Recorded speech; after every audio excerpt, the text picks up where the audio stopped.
श्री शिवाय नमस्तुभ्यम। महाराज, आप सभी लोग जानते हैं कि जैसे ही सर्दियों का मौसम शुरू होता है तो सभी माता बहनों के मन में, सभी लोगों के मन में, बुजुर्गों के मन में, बच्चों के मन में यह प्रश्न जरूर आता है कि बाथरूम या शौच जाने के बाद हम दिया बाती कैसे करें। क्योंकि कई सारी माताएं बहनें रोज सुबह शाम अपने घर में दिया और बाती करती है। कभी कभार बुजुर्ग भी दिया बाती करते हैं और कभी कभार बच्चे भी करते हैं। महाराज, ये प्रश्न विशेष रूप से सभी लोगों के मन में सर्दियों के मौसम में ही आता है, क्योंकि सर्दियों के मौसम में पानी बहुत ठंडा होता है। बार बार हाथ पैर गीला करना किसी को भी पसंद नहीं होता, या बहुत सारे लोग हाथ पैर में स्वेटर वगैरह, मोजे वगैरह पहने होते हैं तो बार बार हाथ पैर धोने में बहुत परेशानी होती है।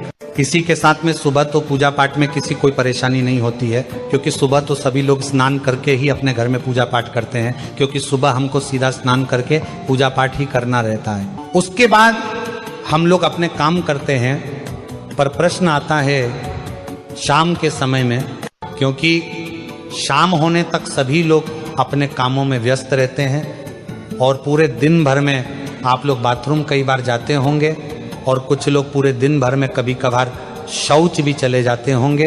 तो आपके मन में यह प्रश्न जरूर उठता होगा, क्या हम लोग अगर पूरे दिन में कभी भी बाथरूम या शौच चले गए हैं तो क्या उसके बाद हम लोग शाम के समय में घर की दिया बाती कर सकते हैं? क्या उस समय पर हम लोगों को स्नान करना होगा या हाथ पैर में धोकर भी काम चल जाएगा?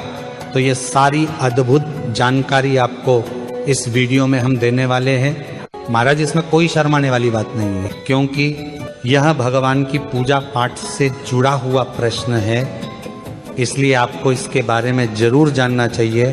ये प्रश्न आपको सिर्फ और सिर्फ सर्दियों के मौसम में आएगा, क्योंकि इस मौसम में शुद्धता का ध्यान रखने में, बार बार हाथ पैर धोने में, स्नान करने में लोगों को परेशानी होती है, क्योंकि पानी बहुत ज़्यादा ठंडा होता है। देखिए महाराज, आपने सुबह एक बार अपने घर में दिया बाती कर लिया, मंदिर में जाकर भी अगर आप दिया बाती करते हैं तो सुबह तो आप सीधा स्नान करके पूजा पाठ या दिया बाती करते हैं, तो सुबह तो किसी को कोई परेशानी नहीं रहती है। पर सुबह के बाद में आपके पास पूरा दिन रहता है और फिर शाम का समय आता है। महाराज, अब शाम होने तक बहुत सारे लोग पूरे दिन भर में बाथरूम जाते हैं, कुछ लोग शौच भी जाते हैं, तो यहाँ पर आपके मन में अशुद्धि आ जाती है, यानी कि आपका शरीर उस समय पर अशुद्ध हो जाता है जब आप बाथरूम जाते हो या शौच जाते हो। इसके बाद अब आप अपने घर में सीधा दिया बातें करने के लिए नहीं जा सकते।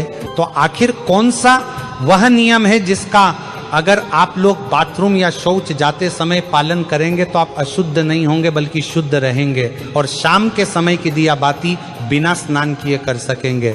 महाराज, सबसे पहले ये जो नियम है विशेष रूप से माताएं बहनें इसका पालन करें, क्योंकि ज्यादातर घर की माताएं बहनें ही शाम के समय की दिया बाती करती हैं। महाराज, सर्दियों के समय में आप पूरे दिन भर में जब भी बाथरूम जाती हैं तो उस समय के लिए सबसे पहले आप नियम सुन लीजिए, उसके बाद हम आपको शौच का नियम बताएंगे।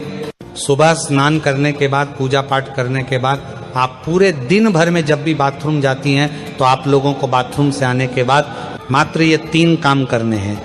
ये 3 काम करने के बाद आप शुद्ध रहेगी और शाम के समय की दिया बाती भी कर सकेंगे। सबसे पहले जब आप बाथरूम जाएं तो बाथरूम से लौटने के बाद आप सबसे पहले अपने हाथों को धोए, अपने पैरों को धोए, उसके बाद 3 बार कुल्ला करें। कुल्ला का मतलब है कि अपने मुंह में पानी ले, मुंह को थोड़ा साफ करें और पानी बाहर फेंक दें। यह प्रक्रिया आपको 3 बार करनी होती है, मतलब 3 बार कुल्ला करना रहता है। इसके बाद आखिरी में थोड़ा सा पानी अपने मुंह पर अगर आप लोग मार लेते हैं या एक हाथ गीला करके अपने मुंह पर फेर लेते हैं तो आप पूर्ण रूप से शुद्ध हो जाते हैं। महाराज, यह नियम सिर्फ माता बहनों के लिए नहीं बल्कि सभी लोगों के लिए है, चाहे आप बुजुर्ग हो, चाहे आप पुरुष हो, चाहे आप बच्चे हो।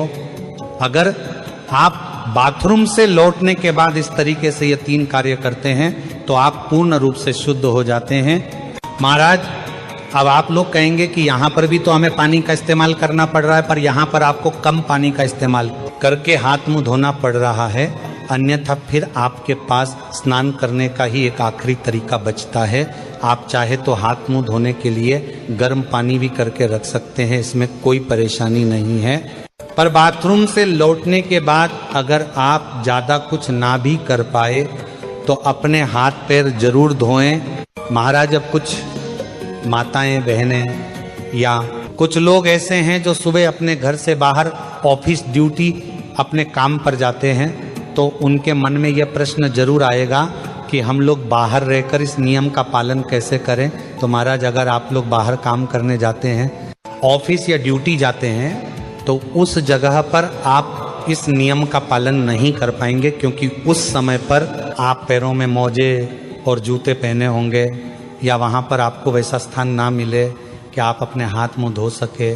तो इसलिए बाहर रहकर ये सारे नियम संभव नहीं हैं। तो जितने भी लोग बाहर रहते हैं, पूरा दिन काम करते हैं और शाम को अपने घर पर लौटते हैं, उनके लिए एक अलग नियम है।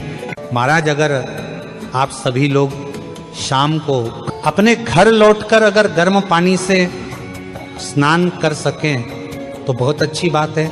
अन्यथा अगर आप ऐसा ना भी कर पाए तो आप लोग शाम के समय अपने घर पर आए तो आपने जो कपड़े पूरे दिन पहन कर रखे हुए थे उनको उतार कर अलग रख दें, और सबसे पहले आप ऑफिस या ड्यूटी से आकर अच्छे से गर्म पानी से, ये ठंडे पानी से हाथ मुंह जरूर धो लें, कुल्ला भी जरूर कर लें। उसके बाद आप अच्छे साफ सुथरे कपड़े पहन लें।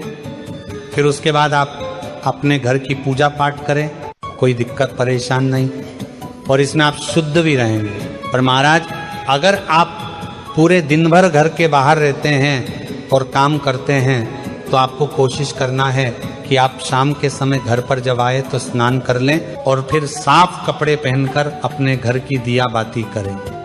महाराज, अब बहुत सारे बुजुर्ग ऐसे होते हैं जो कि ठंड में अपने हाथ पैर के मोजे नहीं उतारते हैं, और वह लोग अपने घर की दिया बाती करें, तो उन लोगों को किस नियम का पालन करना चाहिए?